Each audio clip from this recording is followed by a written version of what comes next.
often found in the company of particular groups of people. So we find him throughout the Gospel in the company of the poorest people in Jewish society at that time. We also find him spending a lot of time with the sick, healing them, casting out devils, and so on.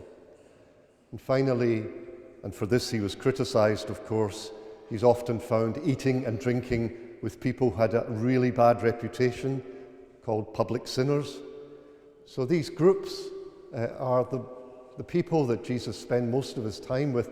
And why is that?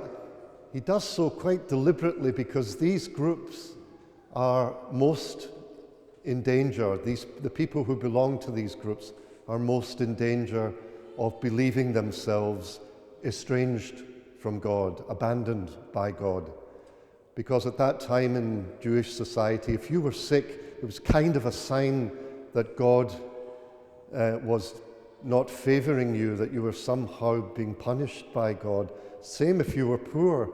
It's a sign that God had not given you his blessing in life. On the contrary, if you were rich and healthy, this was a sure sign of God's blessing. So poor people and sick people, they were considered to be not at rights with God. And then, of course, public sinners, well, they were marginalized and rejected by society anyway. So it's logical for people to think that they would also be rejected by God. So Jesus goes to these people to reverse that message, to give these people back their dignity as beloved sons and daughters of God. And he does that by showing them love, by showing them friendship, by teaching them, by giving them a message of hope. And it's transformational. Look how many people in the gospel come back to God, are restored to God's love through the ministry of Jesus. The founder of my own society, missionary society, the Mill Hill Missionaries, Cardinal Herbert Vaughan, he was very inspired by that aspect of Jesus' mission and ministry.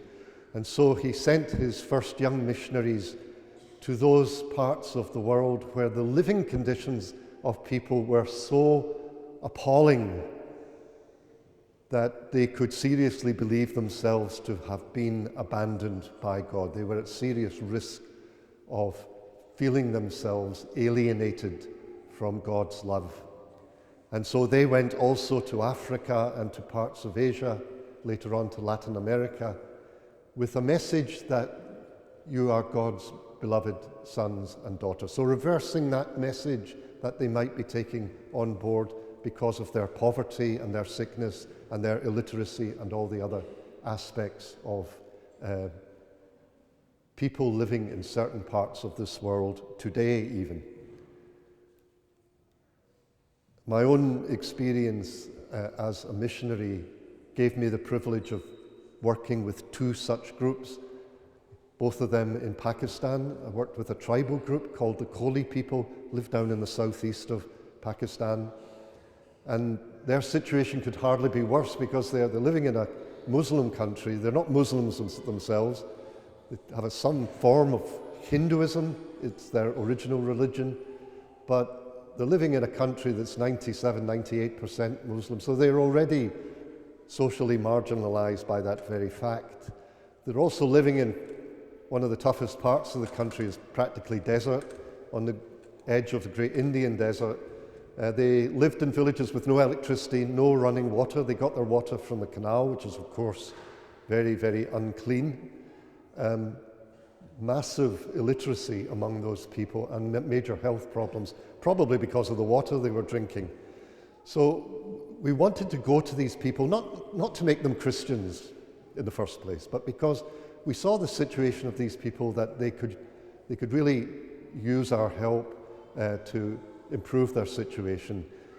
And so we went to them and we spent a long time talking to them about their needs and so on. And they mentioned education as being a big thing. So we started village schools in many different places where these tribal people were living.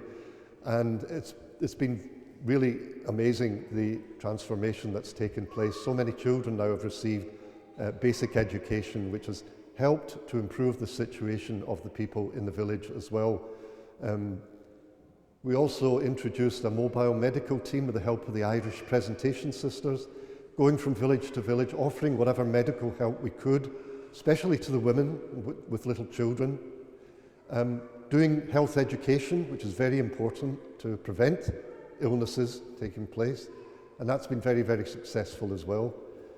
The situation with our water is very, very difficult because there's no electricity in the area, and so it's very, very difficult to get electric pumps into that area to bring about water. So all we did was teach them how to boil water properly and purify it as best they could. That can help a lot with the health situation. So that was one group of people that I worked with, and it's over the years many of them have become Christians simply because they asked us to share our faith with them. At the moment there's several thousand of them are now Catholic Christians, and they even have 2 priests of their own and several religious sisters. So it's been quite a successful missionary outreach. After that, I was appointed to the city of Hyderabad, and I worked with a group of people who were living in the slums, and they were marginalized because they clean out the drains of the city and they sweep the streets, and because of the nature of that work, they're considered unclean. So they were pretty well contained within a ghetto area of the city, and I spent 7 years working with them.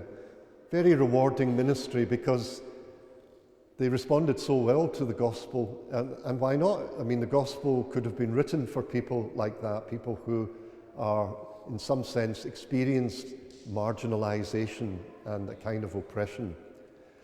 After I left Pakistan, I was sent to India, and I worked there for 12 years, training the next generation of missionaries. So these are young Indian missionaries, young men who want to share their faith with people, and they're already being sent out to Africa. Some of them are even in the UK and different parts of Asia as well. Recently we opened a new mission in Cambodia with 2 groups of our missionaries there. Several of them are from India, former students of myself. So that's the new face of mission today. It's not got so much a European face, but an Indian and an African face. But they are still dedicated, courageous, enthusiastic missionaries being trained and sent out into the world. But none of that work would be possible without the help and the support we get from people like yourselves, the spiritual support through your prayers, obviously, but also the material, financial support that you give us as well. So the second collection today, we're asking for your generous help to keep that missionary work of the church going. We need that help to train missionaries, to send them overseas, to maintain them and give them the equipment and the practical materials they need to do the work of evangelization overseas. But for that, we definitely need your help. So I'm asking you to be as generous as you possibly can in the second collection tonight. Can I just thank your parish priest, Michael Kane, for having me, and also yourselves for having me here this morning. Thank you for your anticipated generosity. God bless you. Thank you.